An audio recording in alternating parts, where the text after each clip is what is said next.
Guys आज wow nice sound. आज हमारे साथ है एक ट्रैक पे चलाने वाले ट्रैक रेसर जिन्होंने ये अभी बाइक ली है जो कि है 1000 RR BMW S1000 RR। अभी बाइक ली है, 1 महीना इनको हुआ है और ये ट्रैक पे चलाते हैं हाई स्पीड में। फ्रंट में इसका इंटेक है इंजन का। हाँ जी, ये एयर इनटेक है जिसको कई टेक्निकल टर्म्स में रैम एयर इनटेक भी बोलते हैं। रैम एयर इनटेक, ये यहीं से डायरेक्ट हवा चली जाती है अंदर, तो मतलब इसको कितनी ज्यादा एडवांटेज मिलती होगी क्योंकि जितनी तेज स्पीड के अंदर बाइक चल रही है उतनी ही स्पीड में विंड सामने ट्रैक पे डायरेक्ट अंदर जाती है। एक और चीज इसके अंदर वो है ये विंग्स। रोल, ये विंग्स का एक्चुअली टेक्निकली क्या काम होता है? विंगलेट्स होते हैं सर डाउन फोर्स क्रिएट करने के लिए, जिससे कि बाइक व्हीली नहीं मारती। जब आप बहुत तेज एक्सेलरेट करते हैं तो ये डाउन फोर्स क्रिएट करते हैं। इट मेक्स श्योर कि फ्रंट टायर जो है वो हमेशा टारमैक के टच में रहे। ये कितनी स्पीड पे काम करते होंगे? सर ये काम तो हर स्पीड पे करते हैं, लेकिन ये अलग अलग डाउन फोर्स क्रिएट करते हैं। मतलब 100-110 के ऊपर इनका इफेक्ट आना शुरू हो जाता होगा, लेकिन जो रियल इफेक्ट है वो 200 प्लस स्पीड के बाद ही आता है। 200 प्लस। ट्रैक पे हाई स्पीड पे कितनी स्पीड पे चलते हो आप? सर अब विद माय लास्ट बाइक मेरे पास निंजा 6R थी इससे पहले, तो तब मैंने 260 तक किया है ट्रैक पे। साउंड में भी सुनाऊंगा, बट उससे पहले ये चीज दिखा रहे थे कि इन्होंने ना आगे से हेडर्स चेंज किए हुए हैं और ये हेडर्स में क्या होता है कि डायरेक्ट पाइप हो जाता है आपका इस एंड कैट से। अब ये जो एंड कैट है ये लंबी वाली एंड कैट है, इसलिए इसका जो साउंड है ना वो स्मूथ है, वो वैसा वाला क्रिस्प नहीं है जो कानों में चुभता है। तो ये जो हेडर्स है, जो पाइप्स आपने लगा रखे हैं, ये कौन सी कंपनी के और कितने? सर ये एक्रा के ही है और एक्रा का ही एंड कैन है, और ये जो एंड कैन है ये M1000 RR में आता है, सेम एंड कैन। इंडिया में ये आता नहीं है, एज एन ऑप्शन लेना पड़ता है आपको शोरूम से ही, और ये सिर्फ शोरूम से मिलेगा, आफ्टर मार्केट नहीं मिलेगा आपको। और specially BMW from the factory itself बहुत कुछ प्रोवाइड कर रहा है हमें, जो कि ट्रैक पे हमें वैसे भी अपग्रेड करानी होती है बाइक लेने के बाद। जैसे सर सबसे पहले तो ये जो है जिलेट पार्ट्स हैं M Pro मॉडल के, फुट पैक्स हो गए, एडजस्टेबल है ये फुली। लेकिन यही लगाने से क्या फायदा है इसमें? सर पहले तो इसकी ग्रिप अलग होती है, फ्रंट ग्रिप ज्यादा है। दूसरा ये फुली एडजस्टेबल है, इसको मैं आगे कर सकता हूँ, पीछे कर सकता हूँ, ऊपर कर सकता हूँ, नीचे कर सकता हूँ। अच्छा, मतलब राइडर का पैर जैसा हो। हाँ, अगर मुझे इसकी पोजीशन यहाँ चाहिए तो मैं इसको यहीं से स्क्रू खोल के स्लाइड पीछे कर सकता हूँ, ऊपर कर सकता हूँ। ये जो चीज है ये ऊपर आ सकती है। और जो सेकंड मेन फीचर ट्रैक में यूजफुल है, आना शुरू हुआ है, वो है स्टीयरिंग सेंसर है यहाँ पे एक लगा हुआ।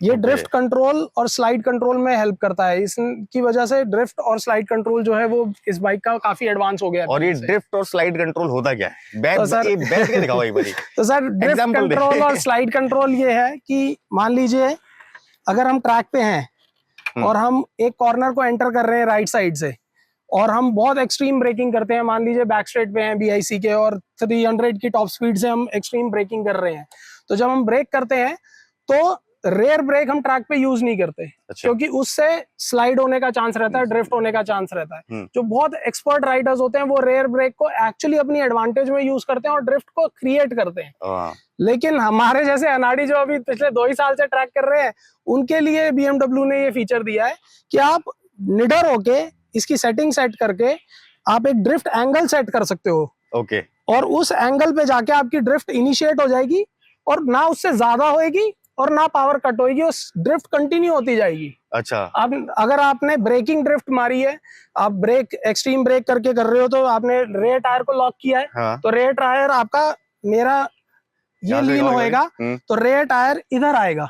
ओके। लेफ्ट साइड में आएगा। जब मैं राइट साइड से ब्रेक मारूंगा तो ब्रेक लगने की वजह से स्पीड जो है मिसमैच होगी। फ्रंट टायर स्पीड में होगा, रेयर टायर लॉक्ड होगा, तो रेयर टायर स्किड करेगा। हाँ। जब स्किड करेगा तो अपोजिट डायरेक्शन में जाएगा, उसको वो तब ये सेंसर उसको रीड कर लेगा और एक डायरेक्शन पे जाने के बाद अपने आप उस ब्रेकिंग फोर्स को कम कर देगा, रिलीज कर देगा। अरे वाह।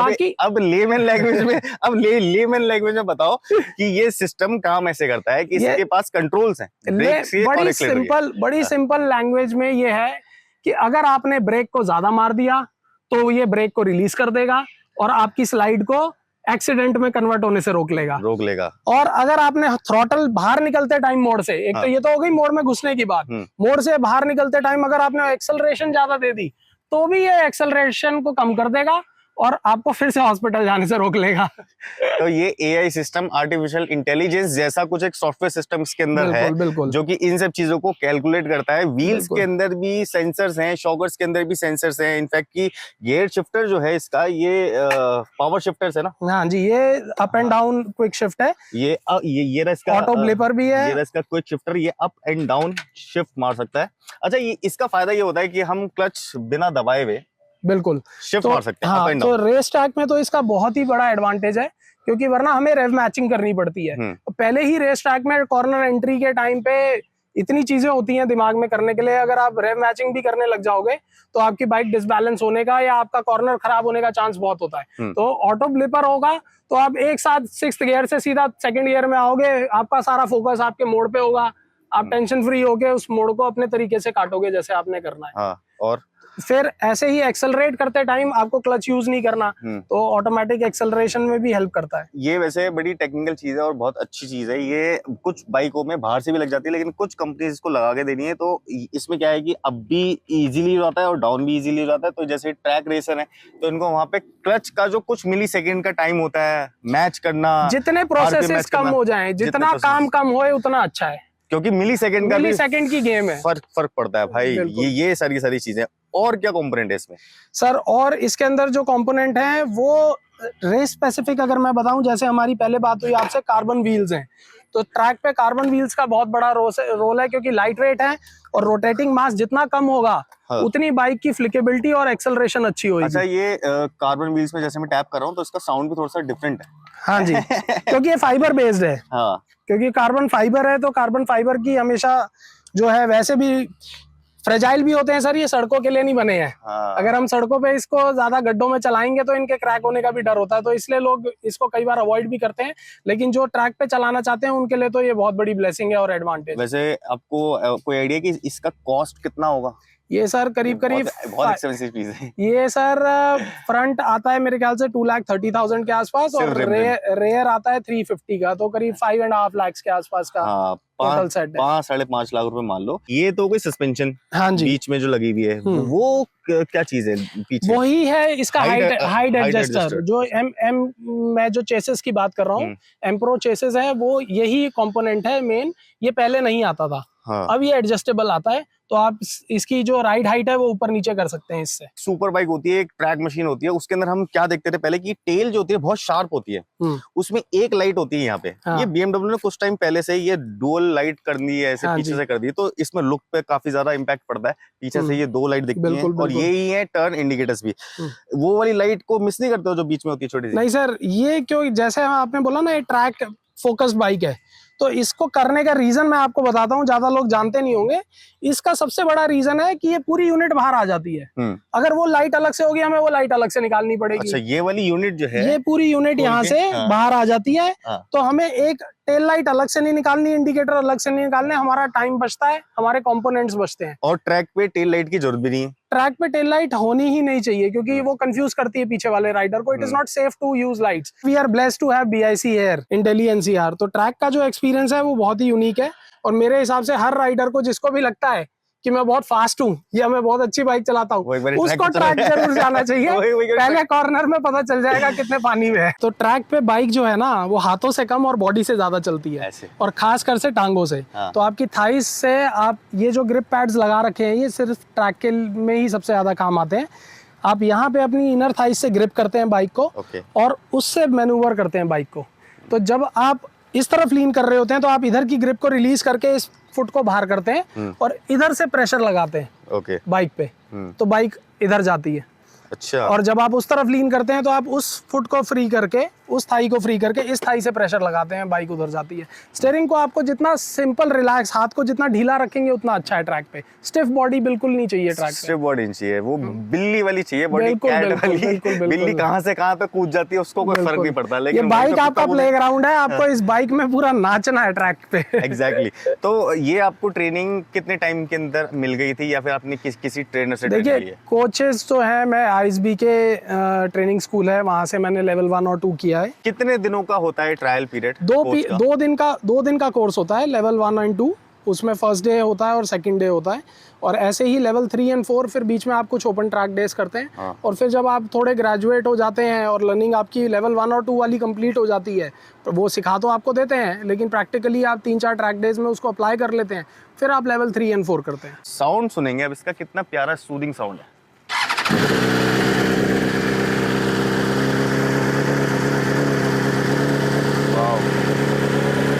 अभी ये सेटल डाउन होएगी, हाँ अभी स्मूथ होता जाएगा, जैसे हीट अप होएगी तो स्मूथ हो जाएगी। और अभी ये इसके स्टार्टिंग के आरपीएम है, जैसे कि कोल्ड स्टार्ट होता है, बेसिकली कोल्ड स्टार्ट तो है नहीं, लेकिन स्टार्टिंग के अंदर ऐसा होता है, फ्यूल ज़्यादा जा रहा होता है। देखो साउंड में चेंजेस आने स्टार्ट हो गए।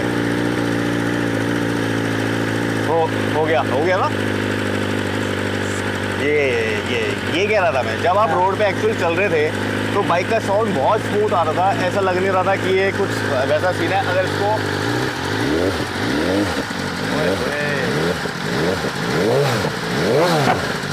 वाओ, एक तो हाई रेव, दूसरी बात इनका जो साउंड है वो फट नहीं रहा, और तीसरी चीज जो साउंड है उसके अंदर बेस भी काफी अच्छी खासी है ना। बिल्कुल, कुछ बाइक्स ये लॉन्ग कैन की वजह से है ये बेसिकली। सिर्फ लॉन्ग है, और ये लॉन्ग कैन कभी शॉर्ट में मत लगवाना कभी। नहीं मेरे को पसंद ही नहीं है ये सर। बहुत सूदिंग साउंड है। अब ये बताओ, ट्रैक पे जाने के लिए और रेसेस करने के लिए हाँ जी पैसे कितने लगते हैं लोगों का? सर, खर्चा तो है देखिए, और after a certain stage, after a certain level of financial security in life आप कर सकते हैं ट्रैक। तो सबसे पहला तो खर्चा यही है कि आपके पास एक बहुत अच्छी बाइक होनी चाहिए, सबसे बढ़िया खर्चा तो वही है। वो ट्रैक बाइक होनी चाहिए या फिर स्ट्रीट बाइक भी सर चलेगी, लेकिन हाई कैपेसिटी की? हाई कैपेसिटी ज़रूरी नहीं है। R15 भी बहुत अच्छी बाइक है, लेकिन BIC सर्किट थोड़ा बड़ा सर्किट है उसके लिए, उसमें जो लॉन्ग स्ट्रेट्स हैं वो बहुत ज़्यादा हैं। एटलीस्ट आई थिंक BIC अगर किसी को करना है बुध इंटरनेशनल सर्किट के लिए, RC 390 is a very good bike. Okay, मैंने भी उसी पे लर्निंग स्टार्ट करी थी अपनी।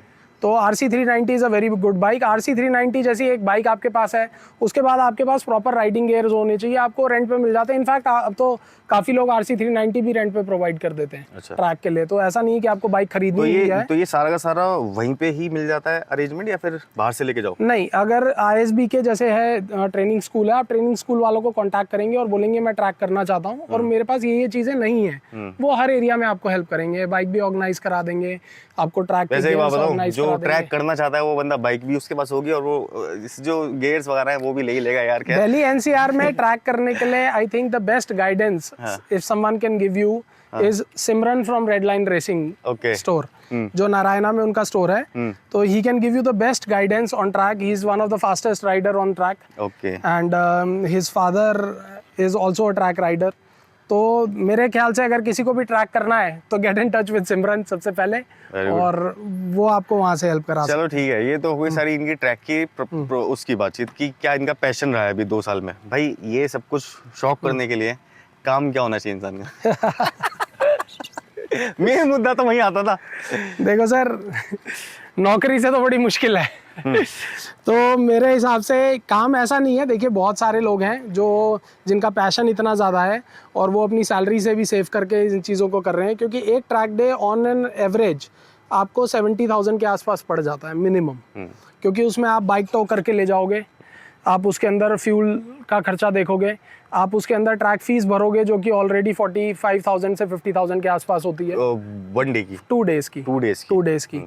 तो आप कितना भी करेंगे तो 70 to 80,000 एक एवरेज। और फिर अगर आप 1 लीटर क्लास बाइक चला रहे हैं तो आपका आपका फ्रंट टायर, रेयर टायर जो है वो सेट ही 50,000 के आसपास का आता है, स्लीक टायर्स का, क्योंकि ट्रैक पे ये टायर्स नहीं चलते हैं हमारे। और अगर हम ट्रैक पे ये वाले स्ट्रीट वाले टायर्स चलाना चाहें तो आप चला सकते हैं, आपकी राइडिंग कैपेबिलिटी पे डिपेंड करता है।